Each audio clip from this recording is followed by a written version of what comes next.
Puji Tuhan Bapak Ibu Saudara terkasih dalam Tuhan Yesus Kristus. Pagi hari ini kita kembali bersama-sama belajar akan firman Tuhan.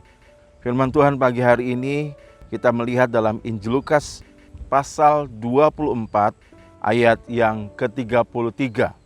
Lalu bangunlah mereka dan terus kembali ke Yerusalem. Di situ mereka mendapati ke-11 murid itu. Mereka sedang berkumpul bersama dengan teman-teman mereka. Tema firman Tuhan pagi hari ini, Yesus sumber semangat kita. Kalau Bapak Ibu melihat ayat yang kita baca di sini adalah bagaimana kita tahu di ayat-ayat sebelumnya ini adalah bagaimana menceritakan tentang perjalanan dua orang menuju ke Emmaus. Dan kita tahu sementara mereka berjalan, Yesus datang mendekati mereka. Tetapi mereka tidak mengenal Yesus karena ada sesuatu yang menutupi mereka. Singkat cerita, Yesus bertanya apa yang sedang mereka bicarakan. Dan mereka terheran dengan Yesus. Apakah Yesus satu-satunya orang yang tidak mengetahui berita yang sedang viral hari-hari ini. Dan disampaikan bagaimana mereka sebetulnya mengharapkan Yesus Sang Mesias menjadi pembebas mereka, menolong mereka, karena kita tahu mereka pada waktu itu ada dalam penjajahan kerajaan Romawi. Tetapi di sini kita melihat Yesus terus berjalan bersama dengan mereka, sehingga pada akhirnya kita melihat di ayat-ayat sebelumnya Yesus ada masuk ke rumah bersama dengan mereka dan Yesus memecahkan roti.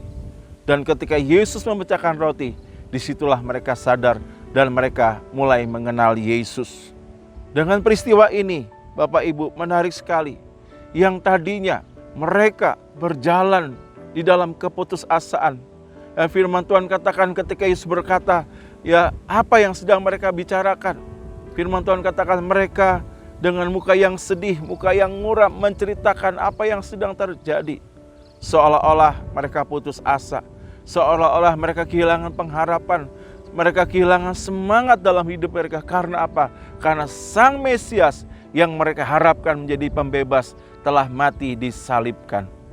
Tetapi ketika peristiwa Yesus memecahkan roti, di sini mereka sadar dan mereka boleh mengenal Yesus dan mereka percaya bahwa sebagaimana malaikat katakan, Yesus telah bangkit, Yesus telah hidup. Dan inilah yang menjadi membuat mereka pada akhirnya kita melihat setelah mereka memahami, mengenal Yesus telah bangkit, Yesus telah hidup. Ayat 33 di situ dikatakan, lalu bangunlah mereka dan terus kembali ke Yerusalem. Bapak Ibu, kita melihat di sini bagaimana ayat ini menjelaskan peristiwa ini menunjukkan ada satu hal yang luar biasa. Mereka menemukan semangat yang baru. Kenapa Bapak Ibu? Perjalanan dari Emmaus ke Yerusalem jaraknya kurang lebih 7 mil atau bisa dikatakan ya kalau sekarang bisa dihitungkan 11 km Bapak Ibu. Jadi untuk perjalanan menempuh 11 km bukan perjalanan yang dekat. Bahkan kita melihat mereka baru saja nyampe di Emmaus. Tetapi kemudian firman Tuhan katakan lalu segera mereka bangun melanjutkan perjalanan mereka ke Yerusalem. Saya percaya sepanjang perjalanan mereka capek, mereka lelah. Ya kaki mereka mungkin juga berjalan cukup capek, tetapi kita melihat setelah berjumpa dengan Yesus, sepertinya mereka nggak lagi rasa capek, mereka nggak rasa lelah, mereka langsung kembali lagi menempuh jarak 11 km.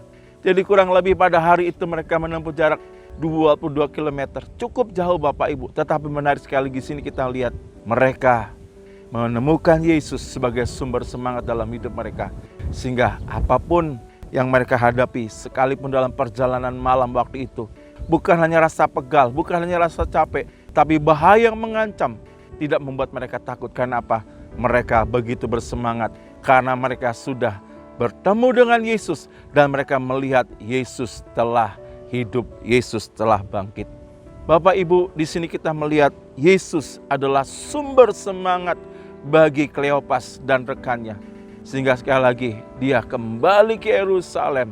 Ya, dia nggak lagi rasa capek, nggak rasa lagi lelah, tapi dia bersemangat.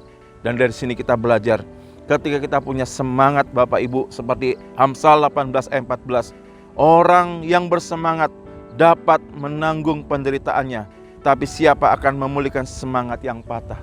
Ketika kita bersemangat, ketika kita bisa punya satu kemauan untuk hidup, ya, orang bersemangat bisa dikatakan dalam BIMK, dikatakan orang yang punya kemauan untuk hidup.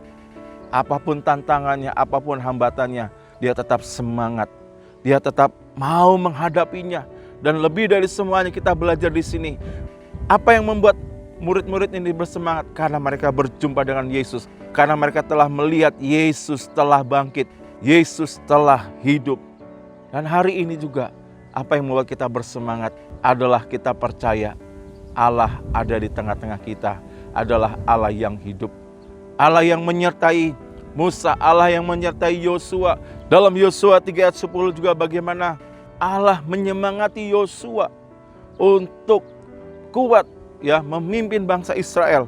Bagaimana mereka harus menghadapi orang Kanaan. Orang Kanaan bukan orang-orang yang mudah untuk taklukkan. Ya, dalam Bilangan 13 mereka adalah orang-orang yang kuat, kota-kotanya berkubu. Tetapi di sini Tuhan menyemangati Yosua bahwa ada Allah yang hidup, yang ada di tengah-tengah mereka, yang akan menolong, yang akan menghalau mereka semua. Jadi Bapak Ibu, hari ini kita percaya juga ada Allah di tengah-tengah kita. Allah yang kita sembah bukan Allah yang mati, tapi adalah Allah yang hidup. Dan Dia juga mau menolong, Dia juga tetap membebaskan, Dia juga mau tetap membela Bapak Ibu. Sebab itu mari, apa yang sedang Bapak Ibu hadapi, apa yang Bapak Ibu hari ini mungkin kehilangan semangat, kehilangan pengharapan, putus asa, tidak berdaya. Ingatlah, Ibrani katakan bahwa ingatlah selalu kepada Yesus yang tekun menanggung segala bantahan supaya kita tidak menjadi putus asa. Begitupun juga dengan kita. Saya berdoa kiranya Yesus sumber semangat kita ada di tengah-tengah kita dan memampukan Bapak Ibu untuk menghadapi semua tantangan, menghadapi semua yang Bapak Ibu harus hadapi dalam problema keluarga, usaha atau apapun. Percaya ada Allah yang hidup, yang di tengah-tengah kita, yang siap untuk menolong, yang siap untuk membebaskan, yang siap untuk memberkati kita semua. Tetap semangat, Tuhan berkati kita semua. Amin. Mari kita berdoa. Tuhan, terima kasih, Engkaulah sumber semangat dalam kehidupan kami. Karena kami tahu Engkau Allah yang sudah bangkit dari kematian, Engkau Allah yang hidup, dan Engkau Allah yang berkuasa mengatasi segala apapun. Dan kami boleh melihat kuasa kebangkitan juga terjadi dalam kehidupan kami. Memberikan semangat yang baru dalam kehidupan kami. Sebab itu kami mau menjadikan Yesus sumber semangat dalam kehidupan kami. Berkati jemaat-Mu, kalau hari-hari ini mereka dalam keadaan putus asa, kehilangan pengharapan seperti dua orang Emmaus ini. Tetapi biarlah mereka juga dicelikan mata iman mereka untuk melihat ada Yesus di tengah-tengah kehidupan mereka, yang berjalan bersama dengan mereka, sehingga mereka kembali dipulihkan semangat mereka, kekuatan mereka, untuk kembali berjalan menghadapi apapun yang sedang mereka hadapi. Dan mereka akan menang bersama dengan Yesus. Terpujilah nama-Mu. Yang sakit Tuhan sembuhkan, yang lemah Tuhan kuatkan, yang bimbang Tuhan teguhkan. Berkati gereja lokal kami, berkati seluruh jemaat-Mu, berkati Tuhan setiap pergumulan doa kami pagi hari ini. Dalam nama Tuhan Yesus kami berdoa dan mengucap syukur. Haleluya. Amin.